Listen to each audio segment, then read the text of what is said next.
Bayangkan, bertahun-tahun kamu bekerja keras, menabung rupiah demi rupiah, sampai akhirnya bisa membeli rumah dan membantu suami membangun usaha.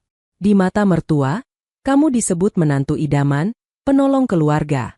Suatu hari, suami mengabarkan kabar gembira. Ia dan ibunya akan berangkat umroh, sebagian besar biayanya memakai tabunganmu, dan kamu diminta bersabar menunggu giliran. Kamu mengangguk, menahan kecewa, berharap ibadah mereka membawa berkah untuk rumah tangga. Beberapa hari kemudian, di tengah malam yang sepi, sahabatmu mengirim sebuah foto dari Tanah Suci.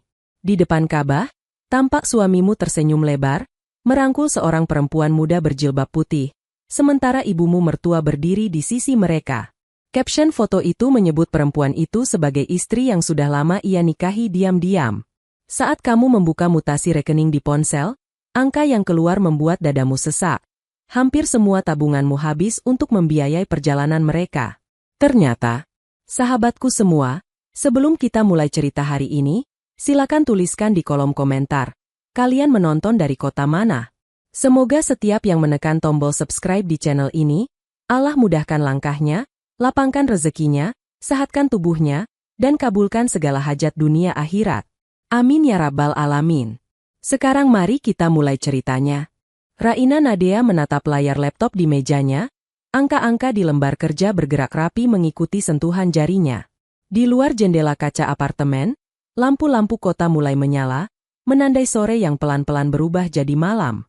Telepon genggamnya bergetar, pesan singkat dari klien masuk. Makasih Mbak Raina, berkat susunan anggaran kemarin usaha saya bisa tertata, tulis klien itu. Raina tersenyum kecil. Ia suka pekerjaannya sebagai konsultan keuangan. Ada kepuasan tersendiri saat melihat orang lain lebih tenang karena terbantu mengelola uang. Di sudut ruangan, figura-figura berjejer, sertifikat, foto wisuda, dan satu foto yang paling ia sukai, foto hari pernikahannya dengan Fahri Anantaka. Di foto itu, Fahri mengenakan baju koko putih, senyumnya lebar. Raina di sampingnya dengan gaun sederhana dan hijab lembut, kedua mata mereka seolah sepakat saling menyimpan harapan. Di belakang, tampak Murni Lestaria, ibu Fahri, yang berdiri dengan ekspresi bangga. Pernikahan kalian ini jadi contoh di kampung, pernah Murni berkata beberapa minggu setelah akad. Istri sudah punya rumah sendiri, suami alim dan rajin mengajar ngaji. Rezeki ini harus dijaga baik-baik. Raina selalu mengingat kata-kata itu. Sejak sebelum menikah, ia memang sudah membeli rumah mungil 2 lantai di pinggir kota dari hasil kerja keras bertahun-tahun. Setelah menikah, rumah itu mereka renovasi sedikit, dibantu sedikit tambahan dana dari Fahri. Murni sering bercerita pada tetangga bahwa rumah itu adalah hasil jerih payah anak dan menantunya, walau sebenarnya porsi terbesar datang dari Raina. Malam itu, jam di dinding menunjukkan pukul 8 ketika suara pintu depan dibuka. Fahri masuk dengan langkah pelan, membawa aroma jalanan dan sedikit parfum. Assalamualaikum, sapanya. Waalaikumsalam. Raina menutup laptop. Mas baru pulang. Fahri tersenyum, meletakkan tas kerja di kursi. Maaf pulang agak malam. Habis dari toko kayu, cek pesanan. Tadi juga mampir ke rumah ibu sebentar. Raina bangkit dan menyiapkan makan malam yang sudah ia hangatkan. Nasi, sayur bening, dan ayam bakar. Mereka duduk saling berhadapan di meja makan yang menghadap jendela. Gimana tokonya? Tanya Raina sambil menuang air minum. Ya begitulah. Fahri mengangkat bahu. Penjualan turun. Orang-orang sekarang lebih suka beli furnitur di toko besar. Usaha kecil seperti kita kalah modal. Raina mengangguk, mencoba memahami. Kalau Mas mau, kita bisa duduk bareng susun ulang anggaran. Mungkin ada biaya yang bisa dipangkas. Fahri tersenyum tipis. Istri konsultan keuangan memang beda. Tenang, nanti kita bahas. Yang penting sekarang kita makan dulu. Mereka makan sambil bercerita ringan. Dari luar, rumah itu tampak hangat. Ada suami yang baru pulang bekerja, istri yang memasak dengan tulus, dan piring-piring yang saling beradu pelan. Namun bahkan di saat seperti itu, Raina menyimpan satu rasa yang tak bisa ia jelaskan. Rasa seperti berdiri di depan pintu yang tertutup, padahal seharusnya ia punya kunci. Dalam banyak hal, Fahri begitu terbuka. Ia bercerita tentang masa kecilnya, cita-citanya membangun usaha sendiri, bahkan tentang ketakutannya menjadi kepala keluarga yang gagal. Tetapi soal uang dan rencana jangka panjang, ada bagian yang seolah selalu ia simpan di saku. Seperti catatan kecil yang tidak pernah ditunjukkan pada siapapun. Raina mengusir pikiran itu. Ia memilih fokus pada piringnya, pada tawa Fahri ketika menceritakan tingkah santri kecil di musyalah. Malam itu berakhir seperti malam-malam lainnya. Sholat bersama, menonton berita sebentar, lalu tidur di kamar yang temaram. Sebelum memejamkan mata, Raina berbisik dalam hati, "Ya Allah, jaga rumah tangga kami. Kalau ada sesuatu yang perlu aku tahu, jangan biarkan aku terlalu lama buta." Ia tidak menyangka, doa itu suatu hari akan dikabulkan dengan cara yang mengguncang seluruh hidupnya. Beberapa bulan setelah pernikahan, usaha mebel sederhana milik Fahri mulai terlihat goyah. Mulanya hanya 1-2 pesanan yang batal. Lalu datang berita bahwa salah satu langganan besar mereka memutus kerjasama karena beralih ke pabrik lain yang memberi harga lebih murah. Suatu malam, Fahri duduk di ruang tamu dengan wajah tegang. Di meja, beberapa lembar kertas berserakan. Raina mendekat dengan 2 cangkir teh hangat.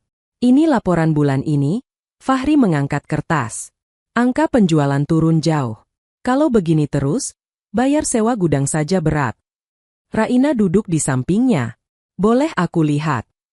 Fahri awalnya ragu, tetapi kemudian menyerahkan kertas-kertas itu. Raina membacanya cepat, keningnya berkerut. "Memang turun, tapi masih bisa diselamatkan kalau kita segera atur ulang." "Bagaimana?" tanya Fahri. "Pertama, hentikan sementara pembelian bahan yang tidak mendesak. Kedua, coba ganti strategi pemasaran. Kamu bisa manfaatkan media sosial, tawarkan desain minimalis yang lagi tren. Dan," Raina berhenti sejenak, "kalau Mas Ridha, sebentar aku bantu tinjau ulang arus kasnya." Fahri memandangi wajah istrinya. "Kamu tidak keberatan?" "Ini usaha keluarga kita," jawab Raina. "Kalau Mas jatuh, aku juga ikut jatuh." Pada malam-malam itu, mereka sering duduk bersama menata angka. Raina membuat tabel sederhana, memisahkan mana pengeluaran pribadi dan mana pengeluaran usaha. Ia juga membuka tabungan pribadinya yang lumayan besar. "Kalau butuh modal tambahan, aku bisa pinjamkan separuh tabunganku," kata Raina. "Nanti dicicil kalau usaha sudah stabil." Fahri sempat menolak. "Aku malu. Harusnya aku yang menghidupi kamu, bukan sebaliknya." Raina tersenyum hangat. "Pernikahan itu tim. Hari ini mungkin aku yang lebih kuat di satu sisi. Besok bisa jadi Mas yang menguatkanku." Akhirnya Fahri setuju. Mereka membuat perjanjian sederhana di atas kertas, lebih sebagai pengingat bahwa uang yang dipakai adalah amanah, bukan hal yang bisa disepelekan. Fahri mengucap terima kasih berkali-kali, bahkan mencium kening Raina dengan penuh syukur. Namun seiring waktu, batas antara pinjaman usaha dan kebutuhan sehari-hari mulai kabur. Fahri beberapa kali memakai kartu kredit atas nama Raina dengan alasan membeli bahan baku, padahal sebagian dipakai untuk keperluan lain yang tidak pernah dijelaskan jelas. Kemarin ada tagihan makan di restoran cukup besar. Raina pernah bertanya lembut, "Itu untuk pertemuan bisnis?" Fahri mengangguk cepat. "Iya, makan bareng calon klien. Maaf lupa cerita." Raina mengangguk pelan. Ia percaya, atau setidaknya berusaha percaya. Ia hanya menuliskan pengeluaran itu di catatan, memberi tanda kecil di sampingnya. Bukan untuk mencurigai, tetapi sebagai pengingat bahwa ia ingin semuanya tercatat. Pelan-pelan, rekahan kecil muncul di dompet keluarga mereka. Rekahan yang belum membuat rumah roboh, tetapi jika tidak ditambal, bisa melebar menjadi jurang. Di sisi lain, Murni mulai sering datang ke rumah.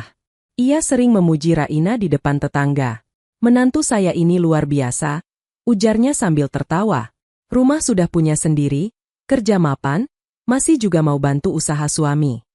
Tetapi ketika hanya berdua dengan Raina, nada suaranya lain. "Kamu harus hati-hati," kata Murni suatu sore di dapur. "Jangan sampai suami merasa kalah karena penghasilanmu lebih besar. Laki-laki itu punya ego. Kalau merasa tersaingi, mereka bisa lari mencari tempat lain untuk merasa lebih hebat." Raina menatap panci di atas kompor. "Maksud ibu, aku harus bagaimana?" Biarkan saja orang mengira rumah ini hasil kerja Darsa, jawab Murni. Biar harga dirinya naik. Kamu tidak rugi apa-apa, kan? Yang penting rumah tangga tentram. Raina hanya diam. Ia tidak keberatan nama Fahri disebut di depan orang, tetapi ada sesuatu yang terasa ganjil ketika prestasi yang ia kumpulkan bertahun-tahun ditukar dengan citra yang tidak seimbang. Namun demi menjaga hati mertua, ia memilih tersenyum. Baik, Bu, katanya pelan. Hari berganti, tagihan kartu kredit perlahan membesar, tabungan menipis seiring usaha Fahri yang tak kunjung stabil. Tapi di luar, rumah mereka tetap tampak hangat. Tidak ada yang tahu bahwa di balik pintu, Raina mulai sering menghitung ulang, bukan hanya angka di layar, tetapi juga kepercayaannya. Musim hujan datang membawa aroma tanah basah. Malam-malam di rumah Raina dan Fahri diiringi suara rintik di genteng dan angin yang menyusup lewat celah jendela. Di ruang keluarga, televisi menyala dengan volume kecil, menyiarkan berita yang setengah mereka dengar. Suatu malam, Raina selesai membereskan dapur ketika ponsel Fahri yang tergeletak di meja bergetar. Nama penelepon hanya tertulis, nomor tidak dikenal. Raina hendak memanggil Fahri yang sedang di kamar mandi, tetapi sebelum sempat, telepon berhenti. Tak lama kemudian, pesan singkat masuk. Assalamualaikum, Kak. Ini aku, sudah landing. Terima kasih untuk semua bantuannya. Semoga segera bisa berangkat bareng, begitu isi pesan. Raina membaca sekilas, keningnya berkerut. Ia hendak menahan diri untuk tidak menerka-nerka, tetapi rasa penasaran mengalahkan. Ia tidak membalas tentu saja, hanya meletakkan kembali ponsel di tempat semula. Tidak lama, Fahri keluar dari kamar mandi. Rambutnya basah, ia meraih ponselnya, dan Raina sempat melihat perubahan kecil di wajah suaminya ketika membaca pesan itu. Sekilas saja, namun cukup membuat hati Raina berdesir. Ada kabar apa, Mas? Tanya Raina seakan santai. Tidak, cuma pesan dari orang kantor, jawab Fahri cepat, lalu menggeser layar dan menghapus pesan itu. Tadi ada pengiriman barang. Raina mengangguk. Oh. Malam berikutnya, pola yang sama terulang. Saat jam sudah mendekati 11 malam, ponsel Fahri bergetar. Kali ini ia cepat mengambilnya dan melangkah ke teras. Raina yang sedang melipat pakaian di ruang keluarga melihat bayang suaminya dari sela gorden.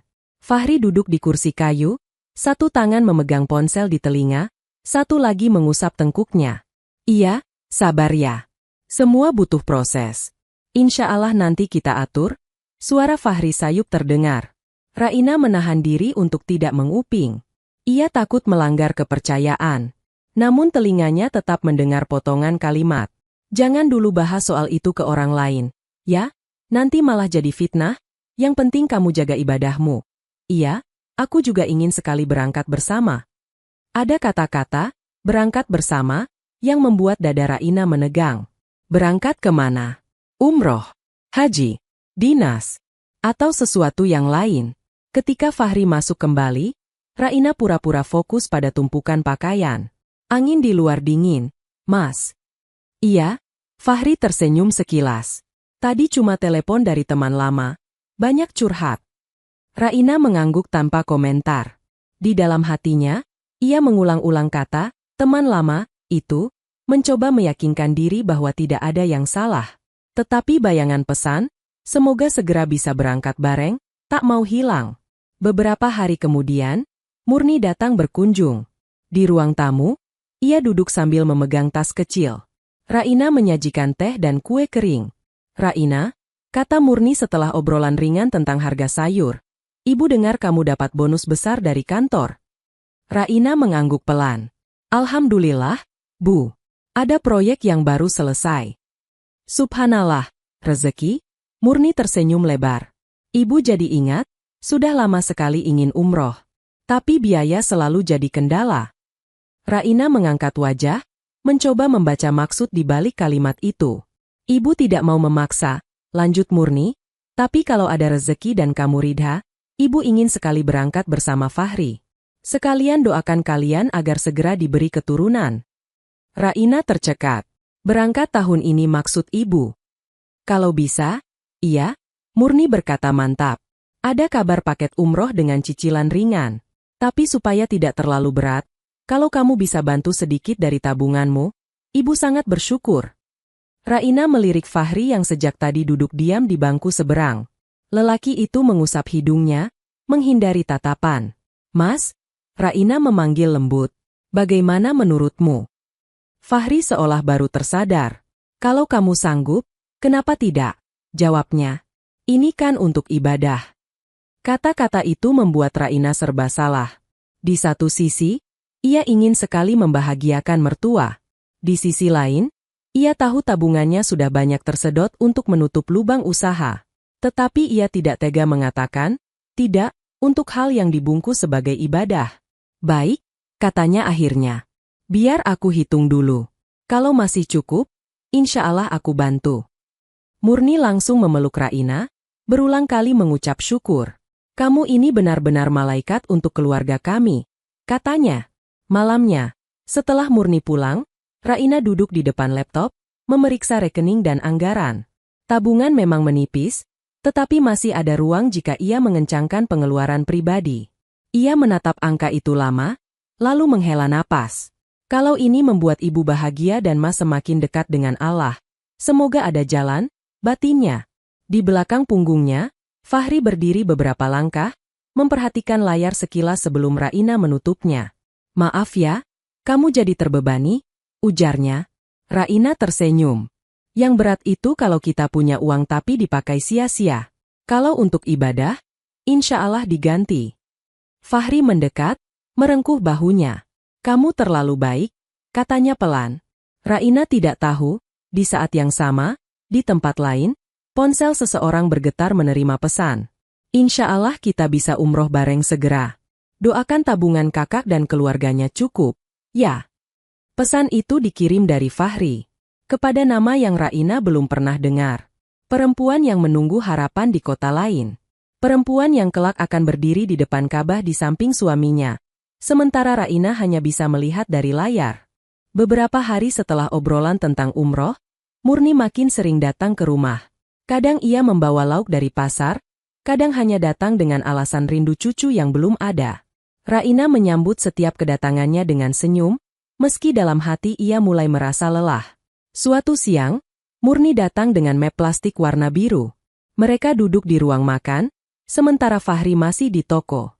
Raina, kata Murni sambil membuka map. Ibu barusan dari kantor travel. Ini brosur paket umroh yang ibu ceritakan kemarin. Raina menerima brosur itu. Di dalamnya tertera angka yang tidak kecil. Paket reguler sekalipun bisa menghabiskan hampir setengah tabungannya yang tersisa. Murni menunjuk salah satu halaman. Kalau kita ambil paket yang ini, ibu dan Fahri dapat hotel dekat. Nyaman untuk ibadah. Kamu tenang di rumah. Raina membaca pelan. Biayanya cukup besar, Bu. Iya, Murni mengakui. Tapi insya Allah tidak ada yang sia-sia kalau untuk jalan ke Baitullah. Ia menatap Raina tajam. Ibu tahu kamu pasti sanggup. Kamu kan kerjaannya mengatur uang. Uang itu titipan, bukan? Apa artinya angka di tabungan kalau akhirnya hanya disimpan? Raina menggigit bibir. Bukan begitu, Bu. Hanya saja, sejak usaha Fahri menurun, tabungan saya sudah banyak terpakai. Saya harus jaga juga dana darurat. Murni menghela napas seolah kecewa. Kamu takut miskin, Raina? Pertanyaan itu menampar. Raina buru-buru menggeleng. Bukan takut miskin, Bu. Saya hanya belajar dari pengalaman klien. Kalau semuanya habis, kita yang repot. Kalau kamu takut miskin hanya karena memberangkatkan suami dan mertua umroh, berarti kamu kurang yakin pada rezeki Allah, potong Murni. Apa kamu tidak ingin suami kamu mendoakanmu di depan Ka'bah? Raina terdiam. Kata-kata, kurang yakin, menusuk perasaannya sebagai muslimah.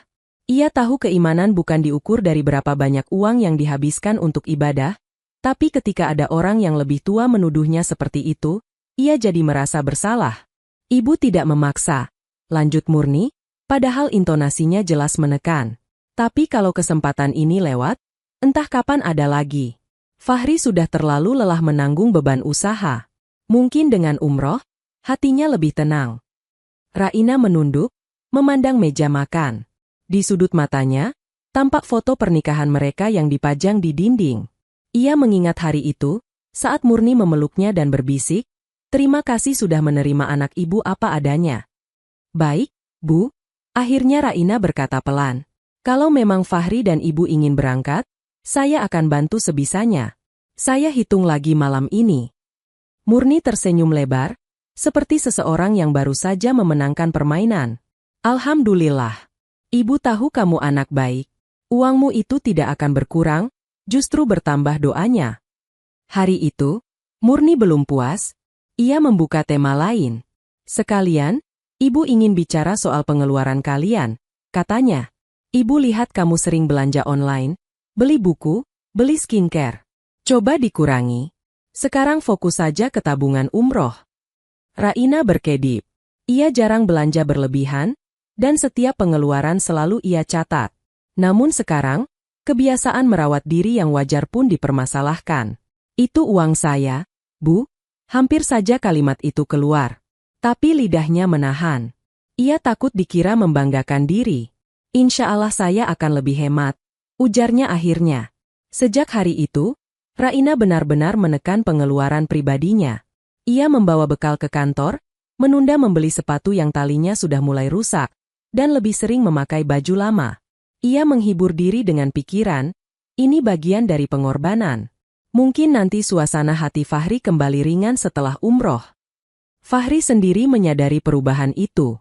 Suatu malam ia melihat Raina menjahit ujung kerudung yang robek. "Kenapa tidak beli yang baru?" tanya Fahri.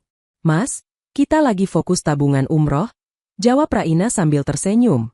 "Lagi pula kerudung ini masih bisa dipakai." Fahri menatapnya sesaat, ada rasa bersalah yang melintas cepat. Tapi kemudian ia menepisnya. Di kepalanya berputar bayangan lain. Alia Ramadhani, perempuan muda yang beberapa tahun lalu ia nikahi secara siri atas desakan emosi dan kesalahan panjang. Perempuan yang sudah lama ia janjikan perjalanan umroh sebagai hadiah kesabaran. Sedikit lagi, batin Fahri. Tinggal sedikit lagi tabungan terkumpul. Dan di titik itu, dompet keluarga tidak lagi hanya diatur oleh angka dan kebutuhan, melainkan oleh janji-janji yang tidak pernah Raina dengar. Suatu sore yang panas, Raina baru pulang dari kantor ketika mendapati Fahri dan Murni duduk di ruang tamu dengan wajah penuh semangat. Di meja ada beberapa lembar kertas, paspor, dan brosur travel. "Raina, sini sebentar," panggil Fahri. Raina menaruh tasnya, menghampiri. Jantungnya berdegup lebih cepat, antara harap dan cemas. "Alhamdulillah, kita sudah dapat kepastian keberangkatan umroh," ujar Fahri. "Bulan depan." Raina tersenyum senang. "Kita." "Ibu dan Fahri," sahut Murni cepat. "Kamu menyusul nanti, kalau sudah ada rezeki lagi." Senyum Raina membeku. "Maksud ibu, aku tidak ikut." Fahri mengusap tengkuk. Tampak serba salah. "Kuota paket yang ini terbatas, sayang. Kebetulan yang bisa berangkat cuma 2 orang. Nanti kalau usaha sudah membaik, aku janji akan daftarkan kamu. Kita umroh bareng, insya Allah." Raina menelan ludah. Di kepalanya berputar angka-angka. Total tabungan yang ia keluarkan, cicilan yang masih harus ia bayar, kebutuhan rumah tangga. Ia tahu dari awal bahwa tabungannya yang paling banyak digunakan untuk mendaftarkan paket ini. Tetapi kini, ketika pengumuman datang, namanya tidak ada dalam daftar. "Jadi uang yang kupakai itu untuk keberangkatan ibu dan mas?" tanyanya pelan, memastikan. "Iya," Murni menjawab tanpa rasa bersalah. "Kamu kan sudah dapat banyak nikmat, Raina. Rumah, pekerjaan, suami. Biar kali ini gantian ibu dan Fahri yang dipanggil duluan. Kamu jaga rumah, ya?" Kata jaga rumah itu menggantung seperti perintah. Raina memaksakan senyum. "Insya Allah," ujarnya lirih. Fahri berusaha menenangkan. "Kamu jangan sedih. Kalau ada kamu, siapa yang mengurus semua? Lagi pula, doa istri yang ikhlas di rumah itu besar ganjarannya. Nanti aku doakan yang panjang lebar di depan Ka'bah." Raina mengangguk, meski di dalam hatinya ada ruang yang kosong. Malam itu, ketika terbaring di ranjang, ia menatap langit-langit dan bertanya pada diri sendiri, apakah aku egois kalau ingin ikut suami ke tanah suci dengan uangku sendiri? Dalam doa, Ia berusaha mengikis rasa pahit. Ya Allah, kalau memang ini yang terbaik, lembutkan hati hamba. Jangan biarkan aku iri pada suamiku sendiri. Hari-hari menjelang keberangkatan penuh dengan kesibukan. Raina mengantar Fahri dan Murni mengurus manasik, membeli peralatan umroh, dan menukar uang. Setiap kali ia membantu memilih perlengkapan, Murni selalu berkata, "Kamu juga nanti akan punya giliran. Sabar dulu." Di sela aktivitas itu, Fahri sering mengirim pesan diam-diam. Bukan kepada Raina, melainkan kepada Alia. "Alhamdulillah, semua hampir beres. Kamu siap ya? Kita akan berangkat bareng di rombongan lain." Alia menjawab dengan emoji senyum dan doa. Ia tidak tahu bahwa semua biaya yang ia nikmati nanti, mulai dari visa sampai hotel, berasal dari tabungan seorang perempuan yang belum pernah ia temui. 1 minggu sebelum keberangkatan, Raina duduk sendiri di ruang kerja kecilnya. Di layar laptop, tabel anggaran menunjukkan angka saldo yang tinggal tipis. Ia menyandarkan punggung, memejamkan mata. Ada lelah yang sulit dijelaskan, lebih dari sekadar lelah fisik. Dita, sahabatnya sejak kuliah, menelepon. "Aku dengar suami kamu mau umroh." "Nah, selamat ya." Suara Dita terdengar riang. Raina mencoba terdengar bahagia. "Iya, alhamdulillah. Doakan mereka." "Kamu tidak ikut?" "Belum," jawab Raina singkat. "Mungkin nanti." Dita diam sejenak. "Kalau kamu butuh teman curhat, kabari, ya." "Dari nada suaramu, aku tahu ada sesuatu." Raina tertawa kecil, tapi suaranya serak. "Nanti kalau aku sudah siap cerita." Malam sebelum keberangkatan, Raina menyiapkan baju Fahri dengan rapi, mencium tangan suaminya lama-lama. Di balik senyum dan pelukan, ia menyembunyikan rasa takut yang belum punya nama. Ia tidak tahu bahwa tiket yang Fahri pegang bukan hanya tiket untuk dirinya dan ibunya, tetapi juga untuk mengikat janji lama dengan perempuan lain di Tanah Suci. Hari keberangkatan tiba. Bandara ramai oleh jamaah berbusana putih. Raina mengantar Fahri dan Murni sampai area keberangkatan. Mereka saling memeluk, air mata Murni mengalir haru. "Doakan ibu kuat beribadah." "Ya," katanya. "Pasti, Bu," jawab Raina sambil menahan air mata sendiri. Ia mencium tangan Fahri. "Jaga diri, Mas." "Insya Allah," jawab Fahri. "Kamu jaga rumah. Kalau ada apa-apa, hubungi aku lewat pesan saja. Kartu ATM dan akses mobile banking biar tetap di kamu. Ya, untuk kebutuhan di sini." Kata-kata itu membuat Raina sedikit lega. Setidaknya, ia masih memegang kendali atas keuangan selama Fahri pergi. Setelah rombongan memasuki gate, Raina pulang dengan hati campur aduk. Beberapa hari pertama, ia sibuk mengatur sendirian di rumah. Pagi bekerja, malam membersihkan rumah, di sela-sela waktu mengirim pesan pada Fahri menanyakan kabar. Foto-foto yang dikirim Fahri terlihat menyejukkan. Ka'bah dari kejauhan, Masjid Nabawi, makanan khas. Suatu malam, setelah pulang kerja, Raina menerima notifikasi di ponsel. Email dari bank berisi ringkasan transaksi kartu kredit untuk verifikasi. Ia membuka sambil berbaring. Matanya langsung tertarik pada beberapa transaksi dengan nilai besar yang baru saja tercatat. Pembayaran travel umroh internasional 3 orang. Pembelian paket City Tour tambahan. Pembayaran hotel upgrade. Angka di sampingnya membuat perutnya terasa mual. Jumlah totalnya lebih besar dari biaya yang pernah Fahri sebut. Raina duduk tegak, keringat dingin muncul di tengkuk. Ia menggeser layar, menelusuri mutasi rekening tabungannya. Di sana, beberapa transfer otomatis ke rekening travel juga tertera, sebagian dengan keterangan yang ia tidak pernah setujui. "Ini apa?" gumamnya. "Kami hanya mendaftar paket untuk 2 orang." Ia mencoba berpikir positif. Mungkin travel menggabungkan biaya jamaah lain dalam satu pembayaran. Mungkin ada kesalahan sistem. Tapi hati kecilnya berkata lain. Raina mengirim pesan pada Fahri. "Mas, aku dapat email mutasi. Sepertinya ada biaya tambahan paket umroh. Mas tahu?" Beberapa jam kemudian, balasan datang. "Iya, sayang. Maaf, aku lupa bilang. Di sini ada penambahan biaya untuk upgrade hotel karena ibu tidak kuat jauh dari masjid. Nanti kita atur setelah aku pulang." "Ya?" Raina menggigit bibir. Ia tahu Murni masih cukup kuat berjalan. Di sisi lain, ia tidak ingin menuduh tanpa bukti. Ia mencoba meredakan keresahan dengan kembali membuka Excel-nya, menata angka-angka. Semakin ia hitung, semakin ia sadar tabungannya hampir habis. Kalau sampai aku sakit atau ada keadaan darurat, aku tidak punya apa-apa, pikirnya. Untuk pertama kalinya sejak menikah, Raina merasa benar-benar tidak aman secara finansial. Padahal selama ini ia justru menjadi benteng keuangan keluarga. Malam itu, ia sujud lama-lama di sajadah, memohon agar tidak jatuh dalam suuzon. Namun setelah selesai berdoa, sebuah pesan masuk dari Dita. "Nah, kamu lagi di rumah. Aku mau kirim sesuatu. Jangan kaget." "Ya." Raina mengernyit, belum mengerti. Ia meletakkan ponsel, melanjutkan pekerjaannya. Beberapa menit kemudian, notifikasi foto masuk. Saat ia membuka, napasnya tercekat. Di layar, ia melihat Fahri berdiri di depan Ka'bah, mengenakan ihram, senyumnya lebar. Di sebelahnya berdiri seorang perempuan muda, wajahnya teduh dengan hijab putih, tangan mereka hampir bersentuhan. Di sisi satunya lagi, Murni tersenyum lebar. Caption di atas foto itu tertulis, "Alhamdulillah, akhirnya bisa ke Baitullah bersama suami dan ibu mertua. Terima kasih sudah menepati janji, Kak." Raina tidak mengenali akun pengunggah foto itu. Nama pengguna bertuliskan, Alia Ramadhani. Perutnya mual untuk kedua kalinya.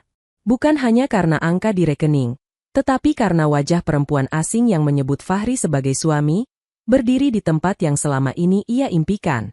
Raina menatap foto itu lama, seolah berharap gambar di layar akan berubah menjadi orang lain. Namun nama akun dan wajah yang tersenyum di samping Fahri tetap sama. Di kolom komentar, banyak orang yang menulis doa. Semoga jadi keluarga sakinah. So sweet, umroh bertiga dengan ibu mertua. Istri salihah, nunggu suami sampai halal. Raina menggulir ke atas, membaca bio singkat akun itu. Alia Ramadhani, guru ngaji anak-anak. Istri kecil tapi insya Allah besar di sisi Allah. Kata-kata itu seperti jarum halus yang menusuk berkali-kali. Istri kecil. Berarti hubungan itu bukan sekadar teman jalan. Statusnya sudah lama lebih dari itu. Ponselnya kembali bergetar. Pesan dari Dita. "Nah, maaf aku harus kirim. Aku tidak tahan melihat kamu terus memuji suami di status, sementara di sini dia umroh dengan perempuan lain. Aku tadi tidak sengaja lihat di Explore. Kaget karena wajah suamimu sama persis." Raina menggigit bibir sampai hampir berdarah. Tangannya gemetar saat mengetik balasan. "Kamu yakin itu Fahri?" 100%, jawab Dita cepat. "Lihat sendiri. Kalau kamu mau, aku kirim akun lengkapnya." Raina menutup mata sejenak, menarik napas dalam. Ruang tamu tiba-tiba terasa sempit. Suara jam dinding terdengar lebih keras dari biasanya. Di luar, suara motor lewat seperti bergema. "Kirim saja," tulisnya. Beberapa detik kemudian, Dita mengirim tangkapan layar lain, foto-foto Alia yang lain. Ada satu foto lama, bertanggal 2 tahun sebelum Raina menikah. Di sana, Fahri dan Alia duduk di teras sebuah rumah, wajah mereka lebih muda, tetapi kedekatan mereka jelas.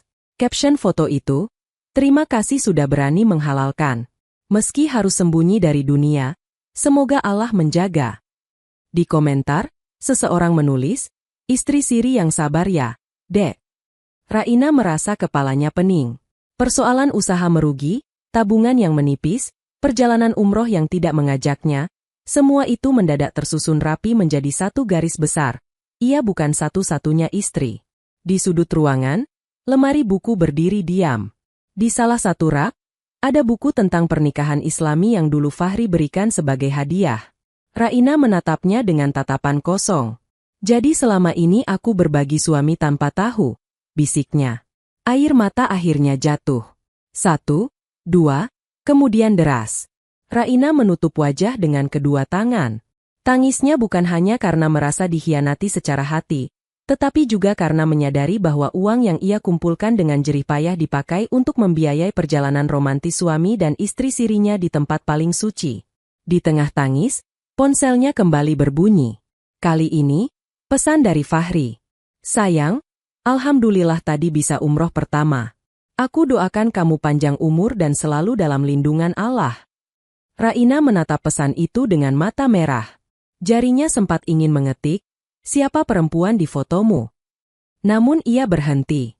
Di dalam dirinya, bagian yang terluka ingin meledak. Sementara bagian lain yang biasa mengatur keuangan mendorongnya untuk berhitung terlebih dahulu. Ia menghapus kalimat yang hampir terkirim, menggantinya dengan kata singkat. Alhamdulillah. Jaga kesehatan, Mas. Setelah pesan terkirim, ia meletakkan ponsel dan berdiri. Kakinya lemas, tetapi ia memaksa melangkah menuju meja kerja. Di sana, laptop menyala sendirian, seolah menunggu. Raina duduk dan membuka file anggaran keluarga. Satu persatu ia telusuri transaksi yang keluar beberapa bulan terakhir. Transfer ke travel, pembayaran kartu kredit, penarikan tunai dalam jumlah besar. Di samping setiap transaksi, ia menambahkan catatan kecil. Kemungkinan untuk paket umroh 3 orang. Kemungkinan untuk kebutuhan Alia. Kemungkinan untuk hadiah mertua. Semakin ia menulis, semakin hatinya dingin. Tangis tadi perlahan berubah menjadi fokus. Bukan fokus yang tenang, tetapi fokus seseorang yang tersakiti dan tidak ingin terjatuh untuk kedua kalinya. Malam itu, hingga jarum jam menunjuk pukul 2, Raina tetap terjaga. Air matanya sesekali turun, tapi ia tidak membiarkan dirinya larut. Di sela-sela isak, ia berkata pada diri sendiri, kalau dia memilih multi hati, aku masih bisa memilih satu, melindungi diriku. Ia mulai mencatat semua akun bank, investasi, dan aset yang masih tersisa atas namanya. Ia menuliskan daftar hal yang selama ini ia abaikan.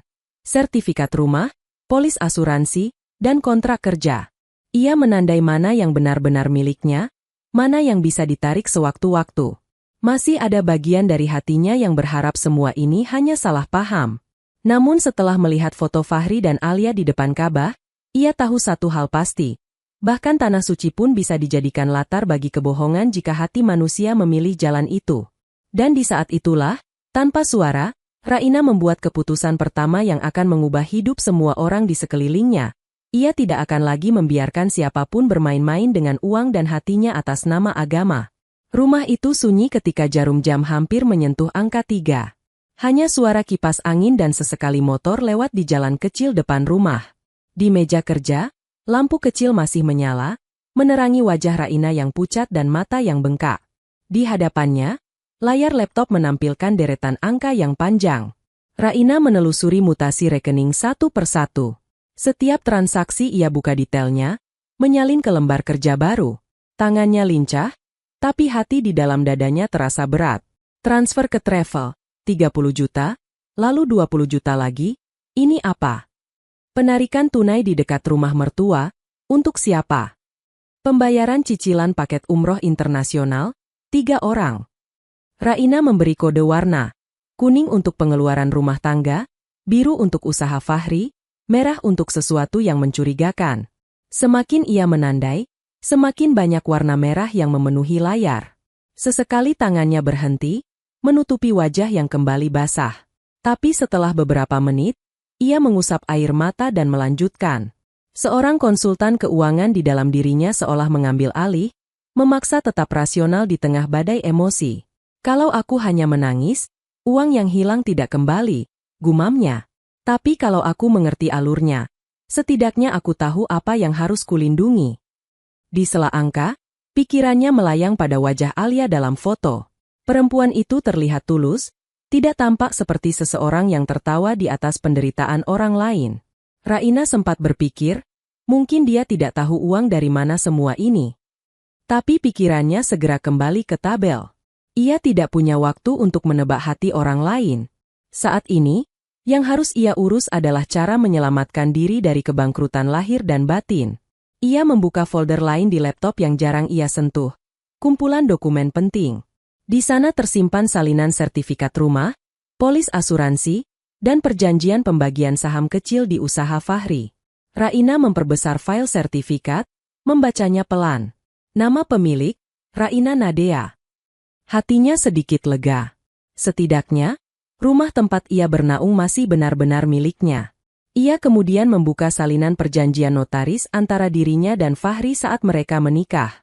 Di sana tertulis bahwa harta bawaan masing-masing tetap milik pribadi, kecuali yang dengan sengaja dibalik nama.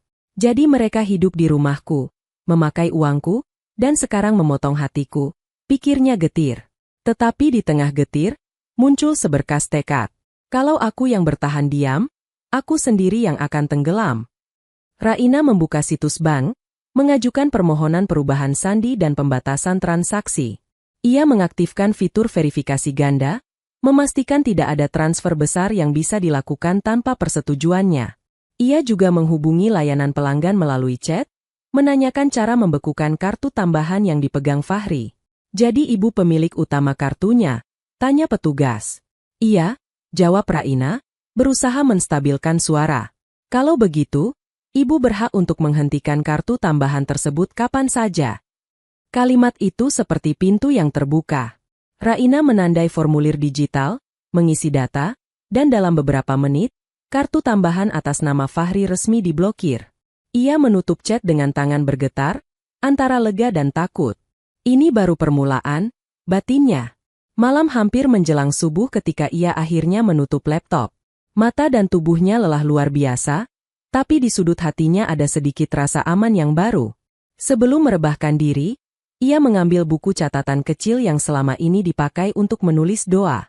Di halaman kosong, ia menulis, "Ya Allah, aku tidak minta Engkau menjaga rumah tangga yang dibangun di atas kebohongan. Aku hanya memohon Engkau menjaga akal dan iman hamba di tengah badai ini. Jika Engkau memilih untuk meruntuhkan, jangan biarkan aku ikut hancur." Ia menutup buku, memeluknya sebentar, lalu tertidur dalam posisi duduk di kursi, ditemani suara adzan subuh dari masjid ujung gang. Pagi harinya, Raina bangun dengan kepala berat. Matahari sudah cukup tinggi, menandakan ia terlambat dari biasanya. Ia mandi cepat, membuat teh hangat, dan duduk lagi di meja kerja.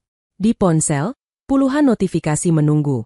Pesan dari klien, promosi, dan beberapa pesan dari Fahri. Sayang, di sini sinyal agak susah, maaf kalau balasnya lambat. Salah satu pesannya. Hari ini kami akan ziarah ke beberapa tempat. Doakan, ya, pesan lain berbunyi. Raina membaca sekilas tanpa membalas. Hatinya masih terlalu penuh. Ia memutuskan fokus dulu pada rencana yang ia mulai tadi malam. Langkah pertama sudah ia lakukan, memblokir kartu tambahan.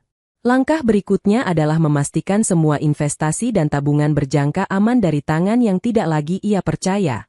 Ia menghubungi manajer bank yang mengenalnya baik sebagai klien. "Pak, saya ingin memastikan bahwa semua akun investasi atas nama saya hanya bisa dicairkan dengan kehadiran saya langsung," ujarnya. "Memang sudah begitu aturannya, Bu," jawab manajer itu. "Kecuali ibu membuat surat kuasa." "Saya tidak pernah membuat surat kuasa untuk siapapun," tegas Raina. "Berarti aman?" kata manajer. "Kalau ibu mau, kita bisa tambah pengaman lagi." Raina menyetujui. Ia menghabiskan pagi dengan mengurus hal-hal teknis yang bagi orang lain mungkin membingungkan, tetapi baginya menjadi pegangan terakhir. Siang hari, ketika ia sedang menyiapkan makan, ponselnya berdering. Nomor asing dari luar negeri. Ia mengangkat. "Halo. Ibu Raina," suara di seberang terdengar formal. "Kami dari pihak bank. Kami hanya ingin memastikan, barusan ada percobaan transaksi kartu kredit di luar negeri dengan nominal cukup besar. Tapi sistem menolak karena kartu sudah diblokir. Kami ingin memastikan apakah ibu yang melakukan permintaan blokir." Raina menutup mata sejenak, menelan getir. "Iya, saya yang meminta," jawabnya. "Kalau ada percobaan transaksi lagi, tolong jangan izinkan." "Baik, Bu." Tadi pemegang kartu tambahan mencoba gesek untuk pembelian di toko perhiasan.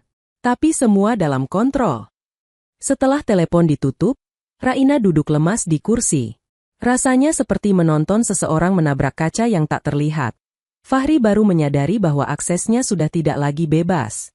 Beberapa menit kemudian, pesan dari Fahri masuk. "Sayang, kenapa kartuku tidak bisa dipakai?" Katanya diblokir.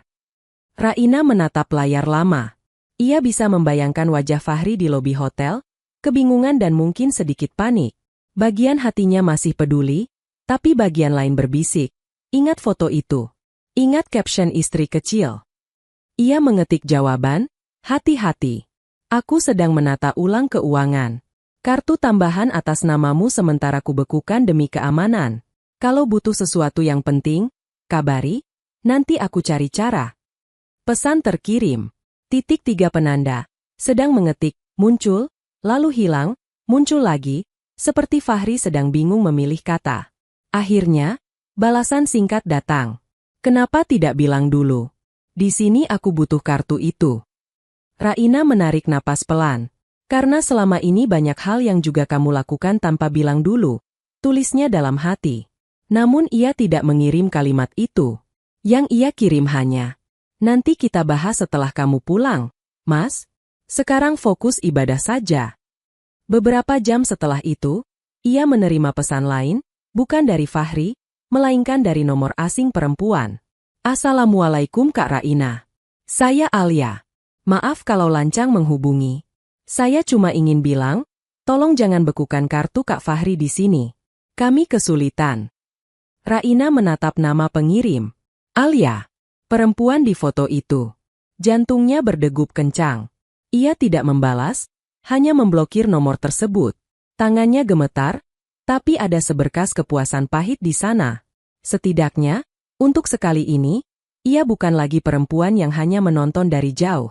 Malamnya, ketika membuka ponsel, ia mendapati beberapa notifikasi lain dari bank.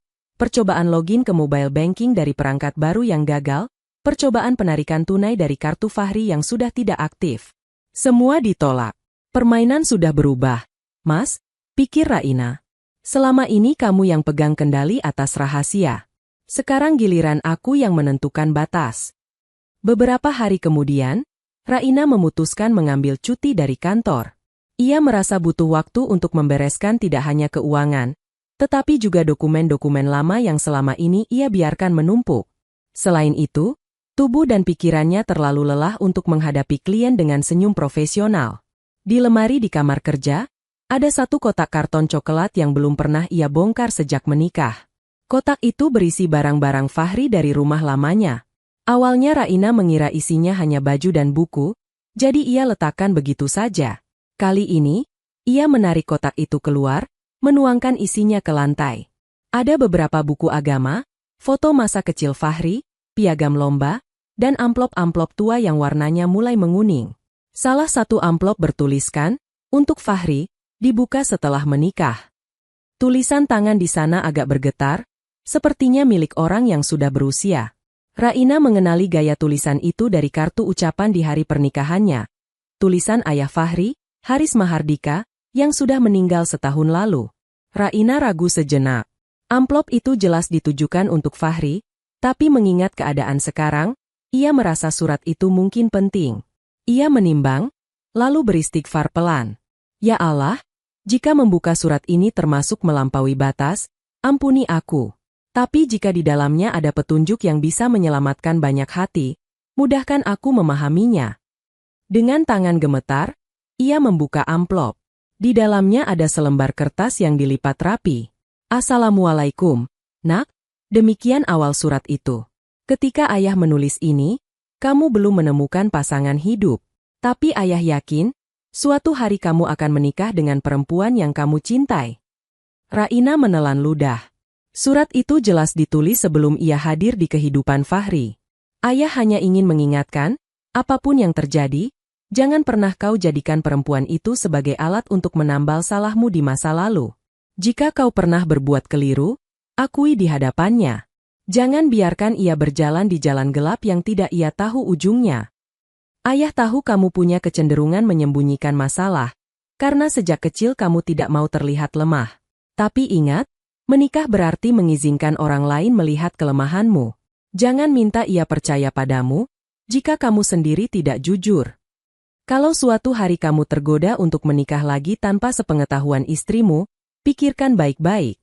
Syariat memang membuka pintu itu, tapi jangan kau pakai dalih agama untuk menutupi nafsu dan rasa bersalah. Karena pada hari akhir, alasanmu tidak akan laku di hadapan Allah. Dan kalau ternyata kau sudah keburu melakukannya sebelum surat ini kau baca, segeralah jujur. Perempuan tidak butuh suami sempurna, mereka hanya butuh tahu seberapa besar ruang kejujuran yang bisa mereka tempati. Di akhir surat, ada kalimat yang membuat Raina menutup mulut menahan sesak. Ayah tidak ingin menjemput kematian dengan melihat anak ayah memanfaatkan perempuan yang baik. Jika kau mendapatkan istri yang kuat dan mandiri, jangan jadikan hartanya sebagai tambalan kesalahanmu. Lindungi dia, bukan sebaliknya. Raina menurunkan kertas itu perlahan. Air mata mengalir tanpa ia tahan. Ternyata, jauh sebelum semua ini meledak, ada seorang ayah yang sudah melihat potensi bahaya di diri anaknya. Ada nasihat yang disimpan rapi, menunggu dibaca, namun entah mengapa tetap diabaikan. Jadi ayahmu pun takut pada caramu mencintai, bisik Raina lirih. Ia meletakkan surat itu di meja, memotretnya dengan ponsel. Bukan untuk disebarkan, tetapi sebagai pengingat bahwa kesalahan Fahri bukan hanya melukai dirinya, namun juga mengkhianati doa orang tua. Malamnya, ia duduk di ruang tamu sambil menatap surat itu. Sebagian dari dirinya ingin mengirim foto surat itu kepada Fahri di Tanah Suci, menuliskan, "Lihat, bahkan ayahmu pun sudah memperingatkanmu." Namun ia menahan. "Biarlah nanti saja," putusnya. "Aku akan membacakan surat ini di hadapannya ketika ia pulang.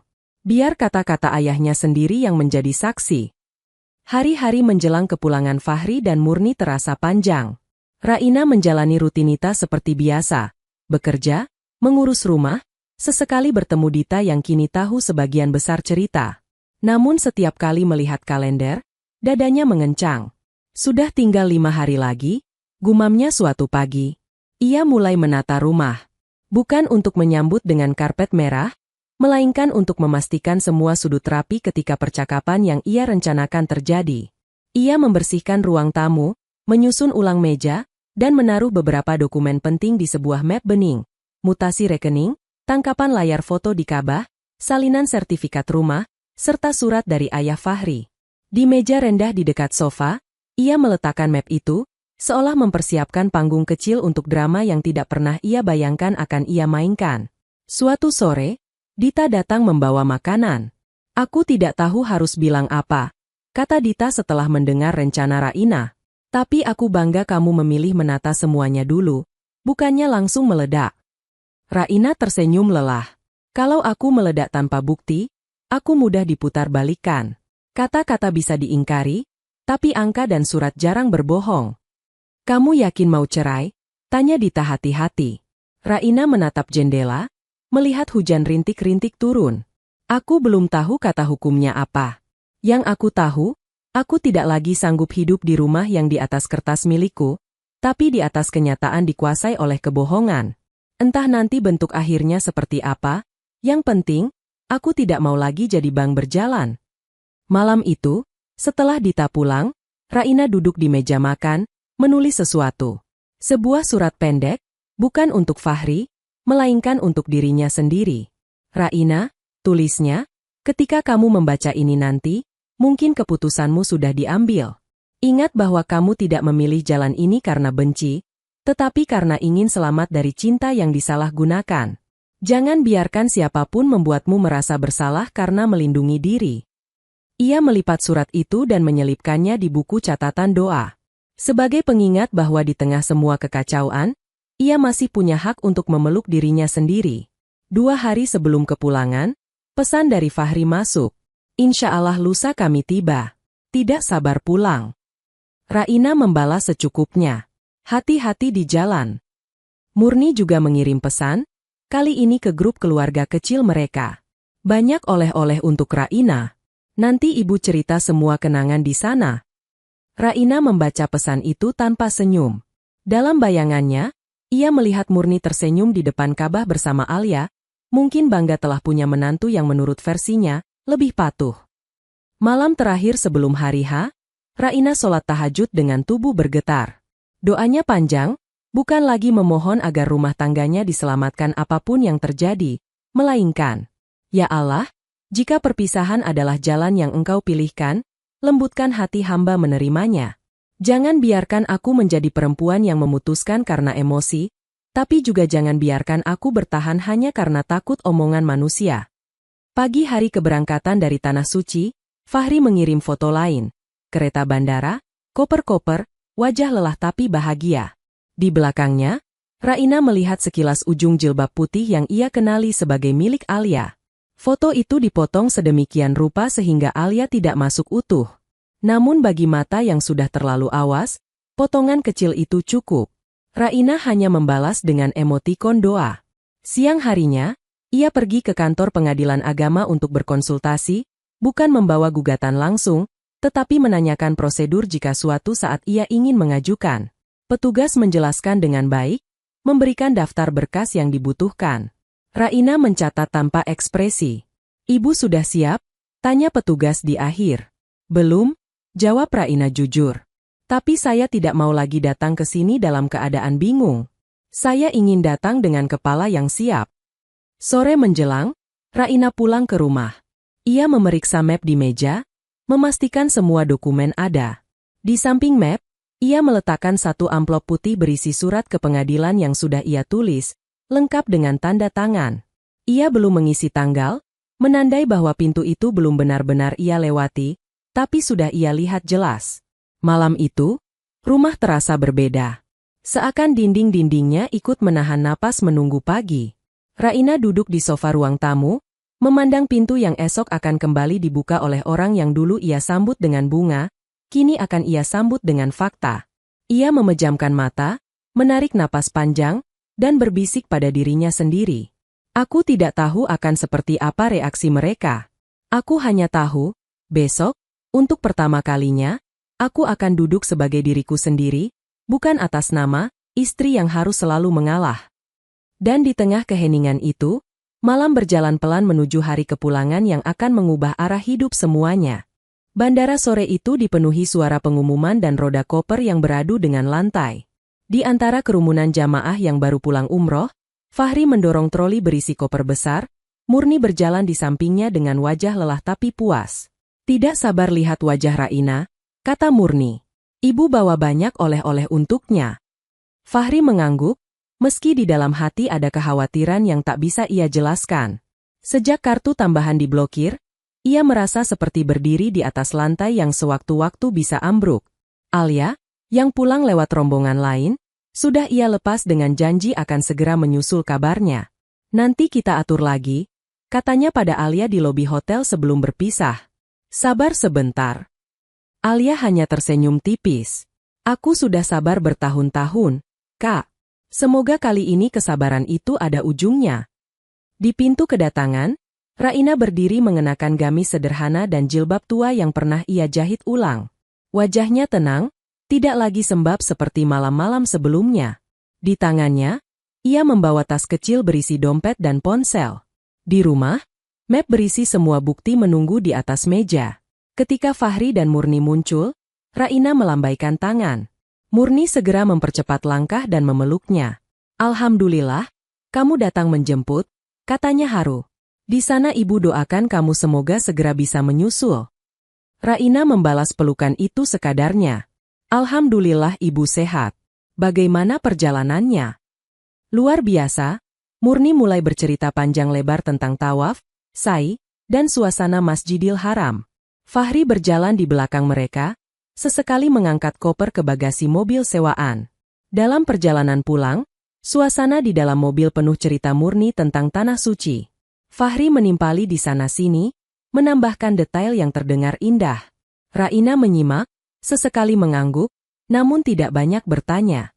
Di antara kalimat, Fahri mencoba menyentuh tangannya, tapi Raina menarik pelan seolah tidak sengaja. Sesampainya di rumah, Raina mempersilakan mereka masuk terlebih dahulu. Murni memuji rumah yang tampak lebih rapi. "Kamu bersih-bersih besar, ya?" katanya. "Terasa segar." Raina tersenyum tipis. "Iya, Bu. Saya ingin rumah ini siap menyambut." Fahri meletakkan koper di kamar. Ketika kembali ke ruang tamu, ia melihat sebuah map bening di atas meja, ditumpuk rapi. Di sampingnya ada 3 gelas teh hangat yang baru diseduh. "Duduk dulu, Mas, Bu," ujar Raina lembut. "Ada beberapa hal yang ingin aku bicarakan." Nada suaranya tenang, tetapi ada sesuatu di balik ketenangan itu yang membuat Fahri merasa tidak nyaman. Ia duduk bersandar, Murni duduk di sebelahnya, masih belum sadar bahwa suasana akan berbeda dari yang ia bayangkan. Biasanya kan nanti dulu ngobrolnya, kata Murni. Ibu mau cerita oleh-oleh. Raina tersenyum sopan.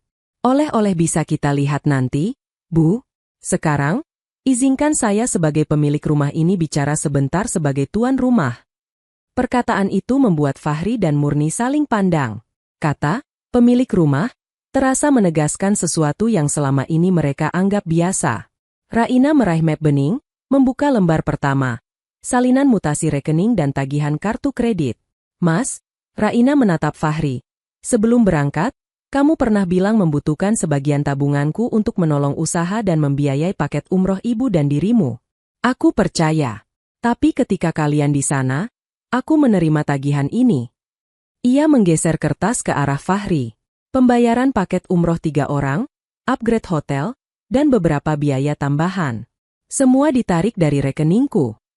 Fahri menatap angka-angka di kertas, bibirnya mengering. Itu, mungkin travel menggabungkan? Aku lanjut dulu, potong Raina pelan. Ia mengeluarkan lembar berikutnya. Tangkapan layar foto di depan Ka'bah. Ini, katanya, foto yang dikirim sahabatku. Kamu berdiri di depan Ka'bah bersama ibu dan seorang perempuan yang menyebut dirinya istrimu. Namanya Alia Ramadhani.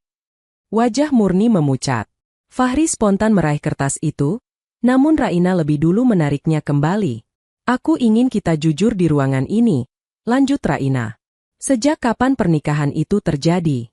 Sejak kapan uangku dipakai untuk menepati janji pada perempuan lain? Murni mencoba bicara. Raina, dengar dulu penjelasan ibu. Semua ini demi. Raina menoleh, menatap mertua yang selama ini ia hormati. Ibu, jangan dulu pakai kata demi agama untuk menutup cerita.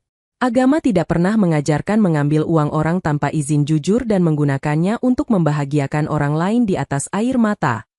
Suasana ruang tamu mendadak berat. Hening panjang menyusup, hanya terdengar detik jam dan suara lalu lintas jauh. Fahri menarik napas panjang. Aku, memang menikah dengan Alia beberapa tahun sebelum menikah denganmu. Ia akhirnya mengakui dengan suara rendah. Waktu itu aku hilaf, terbawa perasaan. Pernikahan itu siri, tidak tercatat. Setelah menikah denganmu, aku berniat memperbaiki, tapi kamu sembunyikan, sambung Raina. Dan ketika aku membantumu dengan tabungan yang kukumpulkan sejak sebelum mengenalmu, kamu memakainya bukan hanya untuk usaha dan umroh ibu, tapi juga untuk membiayai perjalanan romantis dengan istri kecilmu. Fahri menunduk. Murni mencoba membela. Raina, kamu tidak tahu?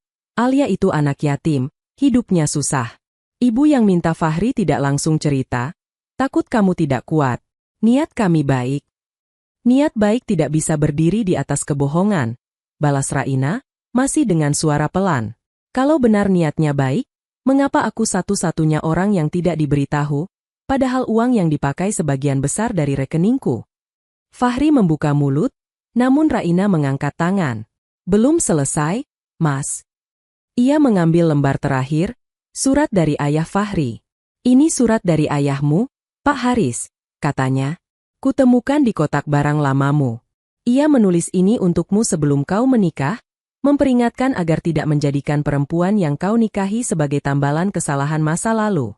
Ia memintamu jujur dan tidak memanfaatkan harta istri. Raina mulai membacakan potongan surat itu dengan suara bergetar. Saat kata-kata, jangan jadikan hartanya sebagai tambalan kesalahanmu, keluar, air mata menetes di pipinya sendiri. Fahri menutup wajah dengan kedua tangan. Murni terdiam, wajahnya berkerut seolah menahan sesuatu yang sulit diterima. Jadi di ruangan ini, tutup Raina, kita punya 4 saksi. Mutasi rekening, foto di tanah suci, surat ayahmu, dan aku sendiri yang masih duduk di sini meski hatiku sudah lama ditinggal. Ia menghela napas, seolah melepaskan beban. Sekarang, aku akan menunjukkan satu kertas lagi. Dari map, ia mengeluarkan amplop putih berisi draft gugatan cerai yang sudah ia siapkan. Ia meletakkannya di meja, di antara gelas teh yang mulai dingin. Ini, katanya tenang, rencana langkahku untuk menyelamatkan diri. Aku belum memasukkan tanggal.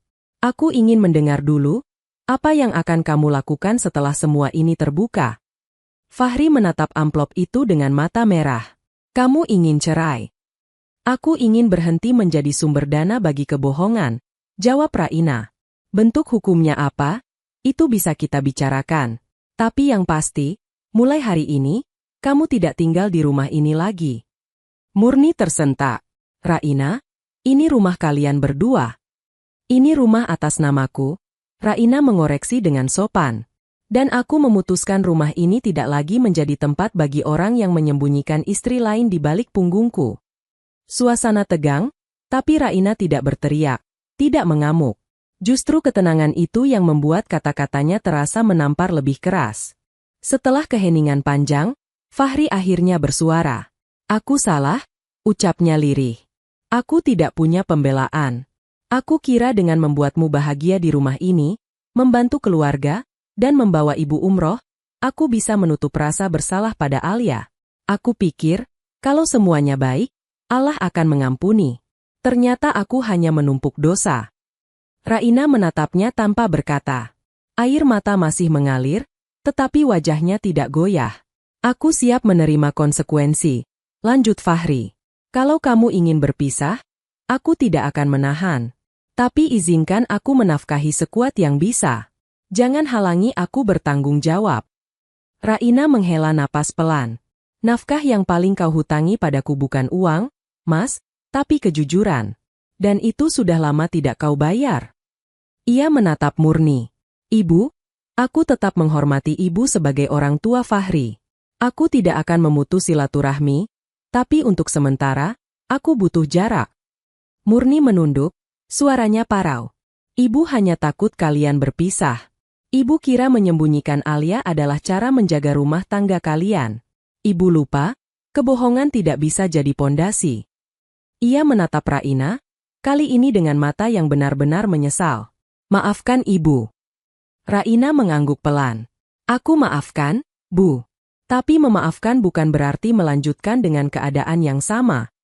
Malam itu mereka berbicara lama. Raina menjelaskan bahwa ia akan mengajukan gugatan, bukan untuk balas dendam, melainkan untuk mengakhiri simpul rumit yang melelahkan semua pihak. Fahri setuju menandatangani beberapa kesepakatan. Ia akan keluar dari rumah dalam waktu 3 hari, hanya membawa barang pribadi. Usaha mebel yang selama ini atas namanya akan diurus terpisah, tanpa lagi menyentuh harta Raina. Bagaimana dengan Alia? Tanya Fahri lirih. Itu urusanmu dengan Allah, jawab Raina. Kalau kamu ingin memperbaiki, perbaiki dengan cara yang benar. Jangan lagi libatkan tabunganku, jangan lagi sembunyikan di balik namaku.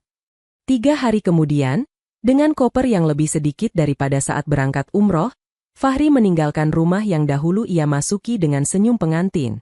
Murni menemaninya keluar, sesekali menoleh ke belakang, seolah ingin menghafal setiap sudut. Raina berdiri di teras, tidak melarang, juga tidak mengusir dengan kata kasar. Ia hanya mengucap satu kalimat.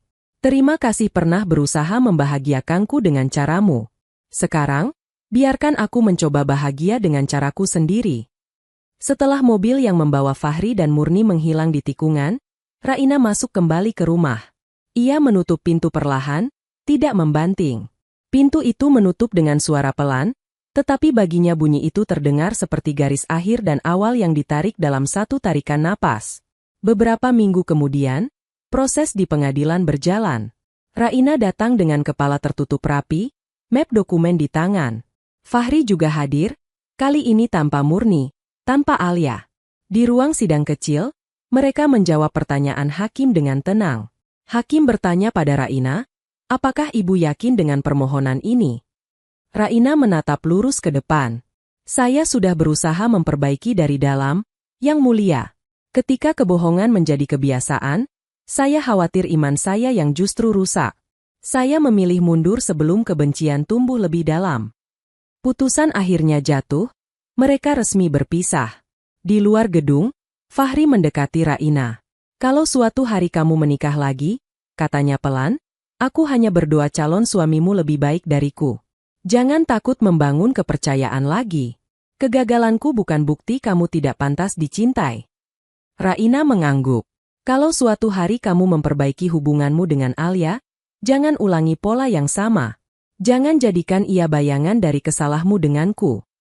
Mereka berjabat tangan untuk terakhir kalinya sebagai suami istri. Tidak ada adegan dramatis, hanya dua orang yang akhirnya mengakui bahwa cinta tidak cukup tanpa kejujuran. Beberapa tahun berlalu. Waktu mengikis luka besar menjadi bekas yang tidak lagi berdarah, hanya terasa jika disentuh pelan.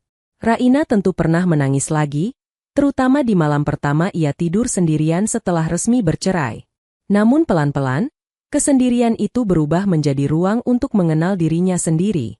Rumah yang dulu terasa terlalu besar kini menjadi tempat yang hidup. Raina memanfaatkan lantai bawah sebagai ruang kerja dan kelas kecil. Ia membuka program edukasi keuangan untuk perempuan, mengajarkan cara menyusun anggaran, memahami hak atas harta, dan mengenali tanda-tanda pengkhianatan finansial yang halus. Di dinding ruang kelas, terpajang papan tulis besar. Di salah satu sudut, ada tulisan, "Uang adalah amanah, bukan alat untuk menutup luka." Pesertanya beragam. Ibu rumah tangga, pegawai, pedagang kecil. Mereka datang dengan cerita masing-masing. Ada yang suaminya suka berjudi, ada yang keuangannya diambil semua mertua, ada yang diam-diam dipakai suami untuk investasi bodong. Raina tidak pernah langsung menyarankan cerai. Ia selalu mulai dengan bertanya, apa yang ingin kamu lindungi? Imanmu, hatimu, atau sekadar nama baik di mata tetangga? Di kelas itu pula, ia sesekali menceritakan kisahnya, tanpa menyebut nama. Ia bercerita tentang seorang perempuan yang membiayai umroh suami, mertua, dan perempuan lain dengan uangnya sendiri, lalu memilih berdiri lagi dengan kepala tegak ketika kebohongan terkuak. Apakah dia menyesal membantu? Tanya salah satu peserta suatu hari. Raina tersenyum. Ia menyesal karena membantu tanpa batas dan tanpa syarat kejujuran. Tapi ia tidak menyesal belajar dari pengalaman itu. Suatu sore, setelah kelas selesai, Raina duduk sendirian di teras rumah. Angin membawa suara anak-anak mengaji dari musala dekat situ. Ia menatap pohon kecil di halaman yang dulu ia tanam bersama Fahri, kini tumbuh lebih tinggi. Ponselnya bergetar. Pesan dari nomor tak dikenal. Assalamualaikum, Bu Raina. Saya Alia Ramadhani. Bolehkah suatu hari saya bertemu? Saya ingin meminta maaf langsung. Raina menatap layar lama. Ada waktu di mana pesan seperti itu akan membuatnya marah, tetapi kini hati yang pernah ditempa luka terasa lebih tenang. Ia tidak langsung membalas, mengambil wudhu terlebih dahulu, dan sholat 2 rakaat. Dalam sujud, ia berkata, "Ya Allah, kalau pertemuan itu baik untuk kami, lembutkan hati kami. Kalau tidak, cukupkan dengan saling mendoakan dari jauh." Setelah salam, ia kembali ke teras, mengetik balasan singkat. Waalaikumsalam. Insya Allah, nanti kalau waktunya tepat. Ia tidak tahu apakah pertemuan itu akan benar-benar terjadi. Tapi ia merasa tidak perlu lagi mengejar penjelasan dari siapapun. Yang paling penting sudah ia mengerti. Dirinya berharga, dengan atau tanpa pengakuan orang yang dulu mengkhianatinya. Malam hari, ia menutup kelas dengan doa kecil di buku catatan yang sama dulu ia pakai untuk mencatat luka. Ya Allah, terima kasih Engkau selamatkan aku dari rumah tangga yang rapuh dengan cara yang menyakitkan tapi menyadarkan. Jangan biarkan aku menyimpan dendam. Jadikan pengalaman ini cahaya untuk orang lain yang sedang berjalan dalam gelap. Di ruangan itu, Raina bukan lagi hanya seorang mantan istri yang dikhianati. Ia menjadi guru, sahabat, dan bukti bahwa seseorang bisa jatuh sangat keras namun tetap memilih bangkit dengan cara yang mulia. Dan di balik pintu rumah yang dulu ia tutup pelan pada hari Fahri pergi, kini banyak perempuan datang mengetuk, mencari ilmu dan kekuatan.